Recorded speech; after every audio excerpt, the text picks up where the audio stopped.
funny guy. You see him here at Caroline's. He's from Philadelphia. Let's hear it for Dave Jacoby, everybody. Dave Jacoby.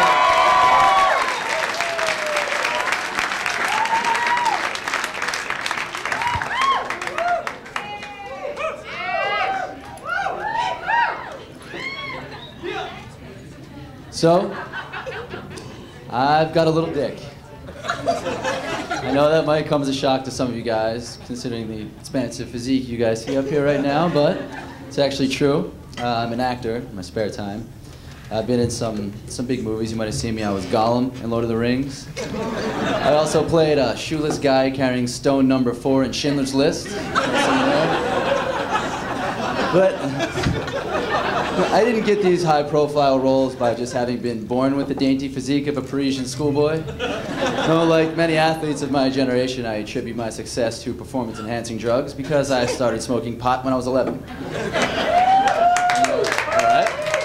You know, the best thing about that is nobody ever really suspects the 4'6" prepubescent kid to have an eighth of weed in his Power Rangers lunchbox. It's the perfect crime. And when you're in 5th grade and your friend's mom sees you shoving 9 Twizzlers in your mouth at once and you're watching Ren and Stimpy cartoons, it looks completely age appropriate. Nobody even bats an eye. But when you're in high school, it's a little bit different. People are quick to judge you as being some punk kid.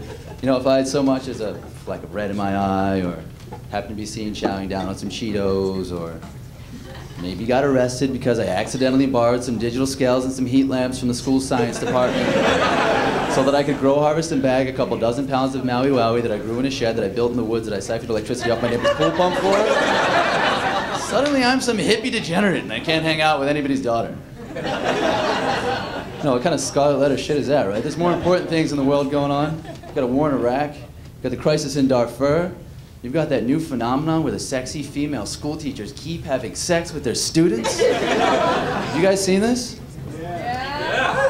I don't understand why everybody keeps acting appalled like this isn't the coolest shit that can possibly happen to a guy. I mean, this lucky son of a bitch just won the sexual equivalent of the Powerball lottery jackpot and I should be offended? Guys, like you would have much rather spent your 7th grade spring full of weekend-long sexcapades, lounging half-naked around some hot 25-year-old teacher's apartment, falling out of your silk robe and smoking your Fisher-Price bubble pipe? I sure as shit know I would have. I love those pipes. But apparently this isn't a new phenomenon. It's been going on for years, but it used to just be the crazy religious zealots that did it. But now you get, you know, cooler and cooler people, R. Kelly, rock stars like Pete Townsend, so I figured sexy women was just the final frontier. But, you know, maybe instead of calling these people predators and perverts and villains, maybe we should just sack up and realize that there is clearly a new super breed of sexy, sexy children running around on these streets.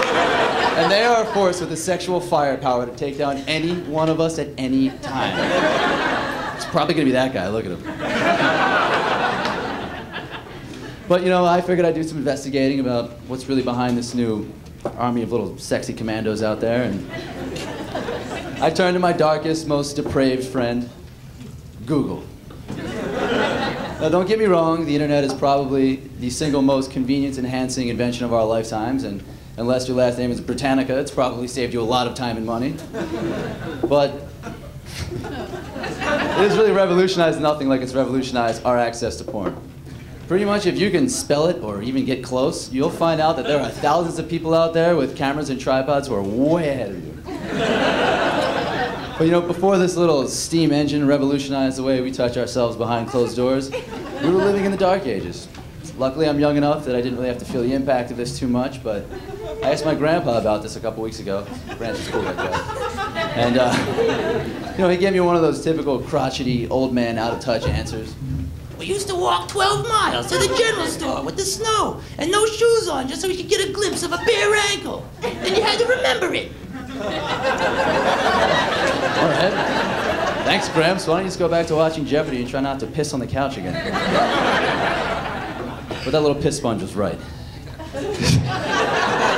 You know, as recently as maybe 12 years ago, if you wanted to obtain even the uncreepiest guy-on-girl missionary porno, you had to put on a big trench coat and an oversized fisherman's hat and sneak around the most unsavory parts of town like some undercover Inspector Gadget ninja. Then you plunk down your $25 and you hurry home, always bringing back something you completely don't need, like an extra gallon of milk, just so you could pretend to, yourself and maybe anybody else that might see you that your errand was completely legitimate and wholesome. And unfortunately, this was a process that had to be repeated pretty frequently. Some people might not know this, but the average lifespan of a sex scene is about 2 to 5 views, and then it's completely sexually obsolete. Once in a lifetime, you might be able to find one of those godfathers of a porn that you could watch into the double digits, but it's really rare and also extremely special.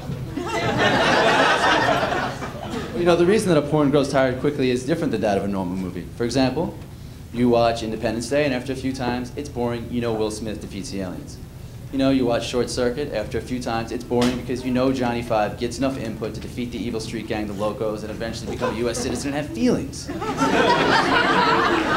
But with a porno, it's different. It's not like you don't know what's going to happen before you pop it in. They're going to end up fucking.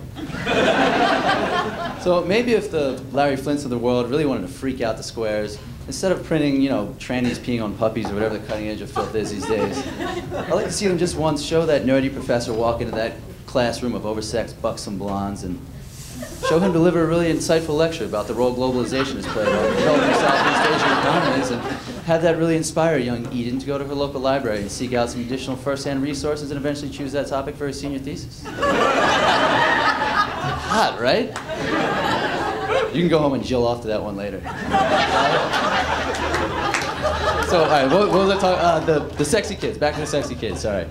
I'm not really threatened by or even jealous of these little sexual commandos that are running around out there. It's actually the coolest thing that's ever happened to me.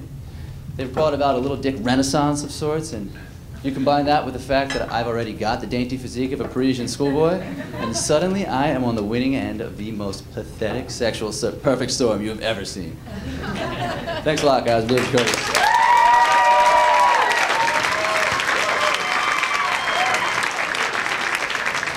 Dave Jacoby, everybody. Dave Jacoby.